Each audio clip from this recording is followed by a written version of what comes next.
السلام علیکم ناظرین، آج آپ کے ساتھ ایک بہت بڑی خبر شیئر کرتے چلیں۔ برطانیہ کے مختلف علاقوں میں طوفان ملک کی تباہ کاریاں جاری ہیں۔ 80 میل فی گھنٹہ کی رفتار سے چلنے والی ہواؤں نے نظام زندگی کو شدید متاثر کیا ہے۔ برطانوی میڈیا کے مطابق ناظرین میں آپ کو بتاتا چلوں، طوفان ملک کے بعض شمالی علاقوں میں 80 میل فی گھنٹہ کی رفتار سے ہوائیں چل رہی ہیں، جس کے باعث اسکاٹ لینڈ، شمالی انگلینڈ اور شمالی آئرلینڈ میں ذرائع آمد و رفت متاثر ہوئے ہیں۔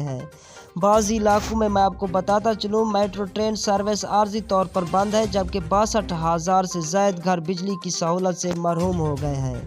ناظرین میں آپ کو بتاتا چلوں، اسکاٹ لینڈ کے علاقے ایبرڈین میں طوفانی ہواؤں کے باعث درخت گرنے سے ایک خاتون ہلاک ہو گئی ہے۔ ناظرین اگر ویڈیو اچھی لگی ہے تو اس ویڈیو کو لائک کریں، اگر چینل پر نیو ہے تو اس چینل کو سبسکرائب کر کے ساتھ دیے بیل آئیکن کو آل پر ضرور کلک کریں۔